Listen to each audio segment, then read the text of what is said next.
So yesterday we tasted a little bit from this whole thing of geographical mysticism. Yeah. We have a big problem, which is this Maimah. Yeah. Which I learned Chizis yesterday for a change. Yeah.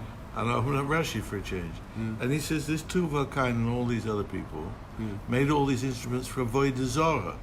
Okay. So if they're all for Avodah Zarah, how can it be, Chochmah and Tiferes and Keter and... Like everything, like everything in Torah, there's a pshat, and there's a drush. Okay. And Chassidus and Kabbalah are based on the drush. One of the things that drush does is that it can ignore the pshat of why he made it, which according to Rashi is for Avodah Zarah, and you can take the essence of the idea, meaning that the same thing that would work for Avodah Zarah would also work by drush, by analogy. But drush can't come along and negate the pshat. Oh, so that's a big topic, and it's been a big topic for the last... No, not 2,000 years. I think it's become a big topic in the last 100 years. Okay. And I just wrote this morning to somebody on Facebook that I don't want to address it over Facebook. Okay. The reason I don't want to address it is, really I can say it's in one short sentence, but it has to be done personally. Okay. Some people who would hear this would be... Freak out. No, they wouldn't freak out. It would cause them trouble in exactly where they are at that moment. So it's not to... But the short answer is that there's pshat in every pasuk, there's drush in every pasuk, and there's a question of whether the drush can subvert the pshat. Whether if you can't find a pshat for whatever reason, like Rashi says, lo yadati mahu. Okay. I don't know. So then fine. So bring me all the drush that you want. Right. Then you can bring all the drush that you want. You can say, I don't know what the pshat is. So that's the short answer. The longer answer is a little bit more complex. I'll tell you later. Okay. So here we're in drush, drush land. Okay. So yesterday we saw this whole thing with geography. This was also in the parsha when it says that they heard the sound of Hashem coming. Rashi but that's obviously, what Rashi is giving you drush, because you can't give a literal explanation. No. There he's saying that I'm talking about the direction. What was the direction? Okay. That the direction was of either the setting sun, Bahashemesh, where it's going to, or where it came from. Okay. So the idea is that they heard the Shekhinah. Where did they hear the Shekhinah? Where did they hear Hashem? In the west. That's our first mention in the Torah of what the westerly direction means. Okay? And here we learned that it's where the sun is either yearning to go, that you yearn to the west, or that it's because the bitul causes you to go from east to west. Okay, so it's very simple. You use the Baal Shem Tov's drush and say that where a man wants to be, that's where he is. So that if the sun yearns to be there, so it is there. Okay, said it. Okay. Then you can connect the two things together. In any case, so that we saw yesterday, and it's a big topic. It's not something that we did justice to yesterday. So let's see the end of this mimer today. וזהו עניין יובל, אבי כל תופס כינור ועוגב. יובל, פירוש יובל. What does Yuval mean? So normally Yuval just means when you have a river. So there's a little. Something comes off the river, a little stream, a tributary. Right. So the Yuval is a tributary. Okay. It can also mean Yovel. Yovel would be a jubilee. It's mamish a transliteration from Hebrew, that they put a J instead of the Yud. Pirush Yuval leshon holacha. So the idea of Yuval as a tributary is that something that's guiding the water from one place to another. Shemovilu mamshich. In this case, lemala. Here he's taking you up, because we're saying that it's music. And it's taking the person from the level that he's at right now to the higher level. So let's see the connection. The connection is that the mikveh does the same thing, right? The mikveh is the water that we use in the same way that an angel would use a fiery river of fire, right? The Nahar Dinu, as it's called. Don't try to do anything one of those. So we can't tavel in that. Said the Holy Yid. So since we can't tavel in fire, we tavel in water. We immerse ourselves in water, and the water takes us from one level to the next. But there's something even better than that. Even if you can't go into a mikveh at this moment, so you can use music. You can use music to take you from one level to the next. Music serves the same function, except that we would say that the water affects the body, and the music affects the nefesh, the psyche, the soul. Al-yadei kinor v'ugav, with the violin, really, which is any kind of stringed instrument, and ugav, which is any kind of wind instrument. B'chinat shir kanan. And that's the idea of this word shir, which we said in the Mishnah, the word shir means a collar. Here it means like a song. It's the same word. What's the idea? What's the connection? We didn't talk about it. What's the connection between a song and a collar? So a song, if it's done well, especially in Yiddishkeit, it's cyclic. You have a motif that returns, and you have a second, and the quality of the song really is how much the end is connected with the beginning. That's one of the big differences between classical music, for instance, and Jewish music. Classical music at its height is, as far as I understand, it goes from a beginning to a middle to an end. Right. There's a finale. Right. It's a story. Okay. But Jewish music, like the music that elevates a person, has to be continuous. It can't have a finale. So the secret of the nigun, really, the real secret of infinite music, of music that takes you higher and higher, is that the end connects back to the beginning. But you always see that even on a collar, on an animal, so there's a little gap. And the question is how pronounced that gap is. Sometimes the gap is very strong, and sometimes the gap is very weak. When it's seamless, when it seems to you that there's no gap at all, that's like saying that it's completely continuous. So you're going from level to level without even knowing that you're going from level to level. So for instance, in the Arba Bavos, in the greatest nigun that the Alter Rebbe wrote, so at the end, you can sing it in such a way that it ends. But you can also sing it in such a way that it reconnects back to the middle, right? It reconnects back to the third part. It doesn't go all the way to the beginning, because it's saying that really what do we want to connect in life are the third and fourth levels. There it goes by the four worlds. So we go from Asiya to Yetzirah to Bria to Atzilus. And then from Atzilus it comes back down to Bria and just keeps doing these to the Yud Kei. Back and forth. So that's the shield, that's the collar idea here, the continuation. The people who have the best nigunim that are infinite are Chabad and Breslov. All these nigunim are very, it's called the secret of the infinite in music. So it's the collar, it's the song that elevates them. So here we have a different concept, which is to sit in a tent and to have cattle. The sun is described as if it's under a tent. And I just read an article yesterday. Somebody said that Chazal only accepted the Babylonian picture of reality, which is that there is a dome over the earth, and that the sun is traveling underneath the dome. So that was a certain period of time that there was such a thing, but in reality they accepted many different theories. They also accepted the Greek theory, which is that the sun revolves completely around the earth. So in Tehillim we find this verse that it's like as if that the sun is under a tent somehow. And what was the idea of the tent? So let's see.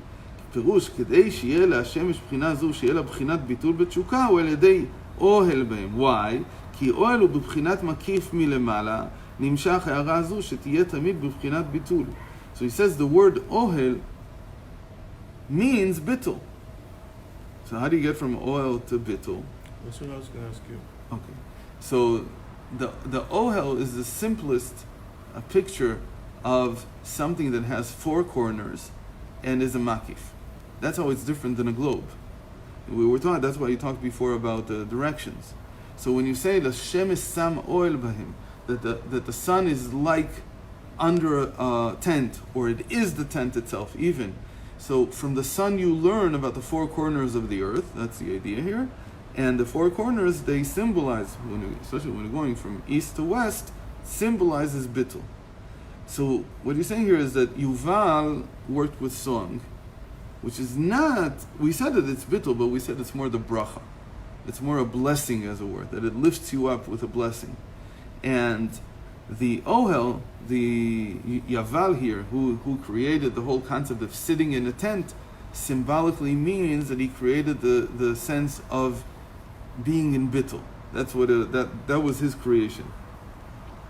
וזהו בחינת יבל ולשון ויבל החמורים, שהוא עניין בלבול ותערובת, פירוש שהיא הערה מבחינת מקיף, ששם הוא בלי התחלקות, ויוכל להתערב הכל שיומשך הערה גם למטה, שיוכל להיות אחר כך בחינת יובל אבי כה תופס כינור, שהוא בחינת ביטול כנ"ל. So now we have these two concepts coming together. He says Yaval also means bilbul. And bilbul means something that's confused. What is the evening called in Hebrew? Erev. Why is it called Erev? Why is the Ma'arav called Erev? Because everything is mixed up, because it's hardest to see during that time. Everybody has problems seeing at dusk unless they have perfect, I don't know what kind of... It's not even a question of how good your eyesight is. It's just everything, gets mixed up in and that's why it's called Erev. That's why it's called the evening. So, where does that quality come from in the world? He says that comes from the makif, the sovev. The sovev is shaveu mashvei katon begadol. The large and the small become equal. It mixes things up. It shows you that everything is equal. That's the quality of the makif. That's the quality of the surrounding light. So during the day, the sun is giving us a feeling of direct light, like memaleh. It's what we experience. We experience its heat, and so on. But once it sets, it begins to set, the heat is gone, and instead of that, it's like the sun is giving off a different type of light, which is a light that's confusing. And that light is considered to be an exemplar of the light that comes from the sovev. And that's why the sages say that in the end, the le'et erev ye'or, that the geula, the redemption, is that as dusk comes over the world, there will suddenly be light. What do they mean? That's a pasuk from Zechariah, if I'm not mistaken, or Zechariah or Amos. I don't remember who said it. Mazel le'et erev ye'or. That suddenly this light that causes you now at dusk to see everything confused will become the light that you're using. Like we said, that's what the Gula is. That suddenly I'll see Hashem everywhere. It won't just be that I'll see Hashem only in the greatest elevated things. I'll see Hashem even in the lowest things. Everything will become lit with this surrounding light. In any case, these together... Right. Lifnot erev. Right. Lefanot et ha'erev. Right. And that's why mincha, in this sense, is the most important davening of the Geula. Yitzchak becomes our father. Why? Because he will be in a certain sense, the contrarian to what Geula will be. Meaning, say today it's very clear. In a world where everything becomes equal, where everything is the same, and nobody wants to differentiate. You don't want to differentiate between good and evil. So Yitzchak, who's the midday, who's the prayer from when the sun is above, he's the one who suddenly becomes important. He suddenly gives structure. So it says Yitzchak's the one who's going to hold the cost of bracha for David. For the Sudas Mashiach. Yeah, for Leviathan, and the Kodesh Baruch will ask Avram and will ask Yitzchak. Yitzchak is the one who's going to bring the Geula. Okay. So it's like the understanding is that even though the world is breaking apart, even though the hierarchies are breaking apart, there's still some they're falling apart. All the hierarchies. There's nothing left. What? There's nothing left. So okay, it's over already. So who keeps it going? These Yidden who, for some reason, they hold on to Yitzchak. And they come and say, no, this is, for instance, in Eretz Yisrael, it says that the Muslim, that the Jews who live in Eretz Yisrael are always called Bnoi de Yitzchak. The Jews who live in Chutz La'aretz are called Bnoi de Avram. Why the sons of Yitzchak? Because it's as if the Zohar knew that the final, the steadfastness of holding on to Eretz Yisrael will be as opposed to the Muslims, to the Arabs, who say we're all children of Abraham. So it says, no, here in Eretz Yisrael, it's only the children of Yitzchak that can inherit. Lo yirash ben ha'ama hazeh im bni im Yitzchak. But in Chutz La'aretz, where there's no direct question about who's inheriting the land or not, so there you can be the son of Abraham. The son of Abraham means all the Abrahamic religions are related. We're good friends. We can get along because there's no inheritance involved here. It's just that we all believe in one God, let's say, and we have to figure out our little differences, and that's it. But in Eretz Yisrael, there's a feeling of Bnei Yitzchak. You have to have Yitzchak in order to continue to hold on to this hierarchy that the land belongs to the Jews and not to the Arabs, who exactly claimed the same thing. They say, but where the land was promised to Abraham. He says, no. You were banished from the household. So anyway, that's it. So all this gives us two types of bitul. The bitul that comes from shir, from the song, and the bitul that comes from the ohel, from the tent. ולכן יוכל להיות גם למקנה להמשיך למטה.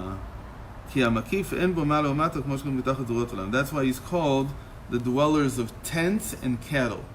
That this type of bitul is able to reach, just as the collar, the shir, is put on an animal. It can lift the animal. You draw the animal soul up. So here is called all those who dwell in tents and have cattle. So those who dwell in tents are those who have bitul, and they're able to have cattle, meaning they're able to draw up even or to give bitul even to their animal soul, to their cattle. כמו יעקב, שהרועה צאן מקל לבנה לך. And Yaakov did this, for instance. How was he part of this? That when he was a shepherd, he used the what do you call them? The sticks that he legalef. How do you say legalef? Peel them. That he peeled. He used them in order to change the genetic constitution of his cattle. So of Lavan's cattle. What's the idea here? That he was able to control. And he was able to control how his animals worked, how they functioned. And so a person who has bitul, who lives in a tent, who has this feeling of bitul, is able to control his animal soul in the same way. If Yaakov was able to do it physically, so all the more so that we can do it psychologically, spiritually. And that's called itkalalut chagat. And it's the ability, like we said in bitul, bitul is the ability, is the ingredient that's needed in order to combine the different middos together. Otherwise, you're in the world of tohu. She'adam acher roe tzon u'roe begashmiut. When another person is a shepherd and herds his flocks, so he's only doing it physically. מה שאין כן יעקב שהיה יושב אוהלים, המשיך מבחינת מקיפים להיות רועה צאן. So Yaakov, who was a dweller of tents, as the first thing we hear about in the Yaakov היה יושב אוהלים, that he was a dweller of tents, means that he had the possibility, had the capability of changing the constitution of his animals, and not just to herd them, not just to bring them together. So this is a big statement about why the Jewish people come out of this family of shepherds, because what these shepherds learned is they learned that the quality of being a shepherd is not only about herding the animals and making sure that they have something to eat, but taking care of them in the sense of instilling in them bitul, a sense of self-nullification before God. That's why Moshe Rabbeinu was a shepherd. That's why David was a shepherd. That's why we have this whole concept of 7 shepherds. And really what the shepherds are taking from is this tradition that was started from Yaval Cain, from this man. Sorry, the descendant of Cain, not Yaval Cain. The guy's called Yaval Cain. So from Yaval, and Yaval is a progenitor of this quality of being able to take bitul and use it in order to change the constitution of my animal soul, how my animal soul functions. And that's what all the great shepherds of the Jewish people did. And that's called to bring makifim, right? That's why it's called lirot emunah. Like Moshe Rabbeinu, zaraya mehemna. The emunah is a makif. And he brings it down into this world. V'zeu yoshev oelu miknei. He brings it down, leoshiv et ze, to make it to make it sit down is like to bring it down. Okay. So that's this mimer. It's interesting because there was a story that I once heard many years ago, which I never thought about, and now for the first time ever I'm actually thinking about it. Is there was somebody, I don't know who it was, I think it was Brodsky. His wife is also a musician. Yeah. So they became Bar Tshuva, and they wanted to get into Jewish music and get away from Goyish music. So they went to Rabbi Ginsburg, and they said, we left Goyishkeit, where we come from, and we listen to Jewish music, and it doesn't do anything for us. Absolutely nothing, zero. So Yitzchak said, so what you have to do is, you're not allowed to listen to any music at all for 6 months. Nothing, zero, right? So I never even thought about that. So that's obviously what he's saying is you're going to become bitul. That's the meaning of bitul, right? You're going to nullify all the music. Then he said, you can start listening to Jewish music and you'll love it. And apparently that's what happened. Every person has a different. You heard that story? No.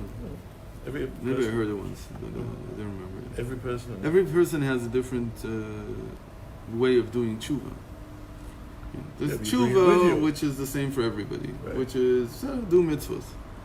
But there's the tshuva, the inner tshuva the person has to do is to nullify his previous existence. These two are musicians. right. So for them to do tshuva, in the same way that a person can't say, okay, I'm only going to